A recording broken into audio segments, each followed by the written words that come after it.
Hello internet, my name is Lave and this week I watched Get Out, which is written and directed by first-time director Jordan Peele. Here he's telling the story of a young African-American photographer called Chris Washington who gets invited by his Caucasian girlfriend to come home and meet her parents. And that's a nerve-wracking experience in itself, but he's doubly nervous because his girlfriend hasn't told her parents that he's black, but they set off to the American suburbs anyway and meet the dad, who is a neurosurgeon, and the mum, who is a hypnotherapist. And Chris and we the audience soon realise that something isn't quite right, despite the fact that they seem nice and welcoming. They keep trying to put his mind at ease by saying weird things like, I would have voted for Obama for a third term if I could have. And you can't help but be very suspicious about everything. They've got a black groundskeeper and a black handmaiden who are also overly nice and have weird fake smiles all the time. Welcome, Chris. No,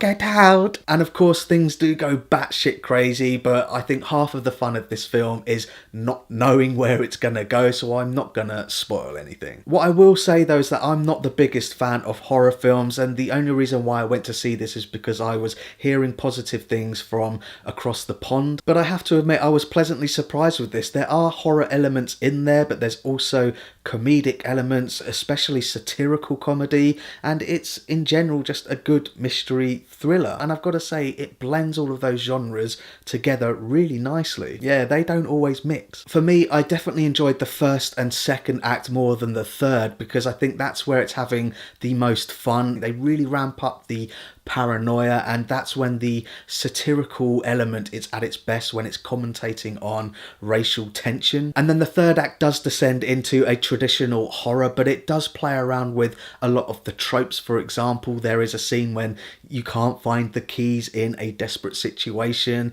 They do a new twist on that, which I thought was great. I just think that it's a fantastically crafted and very smart film that leads you one way and makes you think that something is going to happen, but then it will completely go in a different direction. I mean, one character even says at one point, I'm just trying to connect the dots here, and I was as well, but I think that's where it's at its most fun. Which really reminds me of the last horror thriller film that I went to see, which is A Cure for Wellness, and I think this is a far superior film to that, not only because it's way shorter. This one's an hour and 40 minutes, whereas A Cure for Wellness is 2.5 hours. But in A Cure for Wellness, I just got really tired of it being weird for such a long period of time, whereas in this one, I enjoyed it because you got the answers quicker. I know I shouldn't really be comparing these two films because they are completely different, but I definitely think that this is a much more enjoyable experience. Performance-wise, I thought fellow Brit Daniel Kaluuya stole the show as Chris. I thought his performance at trying to play it cool when he meets the new parents and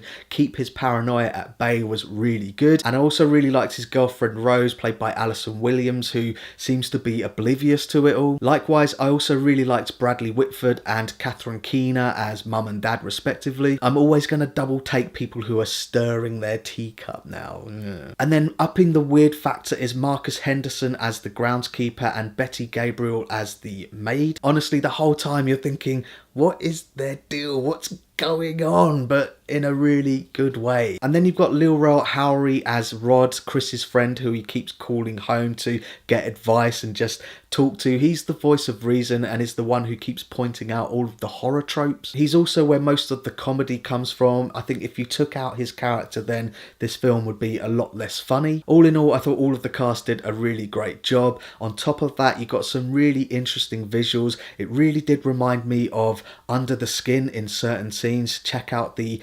hypnotizing scene.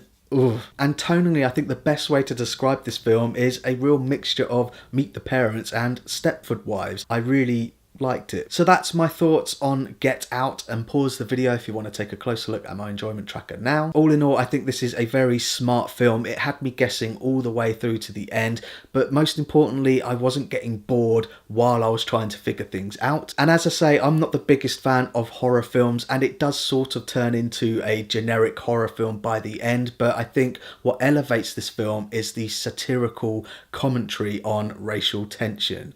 Go and see it. So thanks very much for watching my review of Get Out. I really do appreciate it. If you can, give this video a like and don't forget to share the lave. No.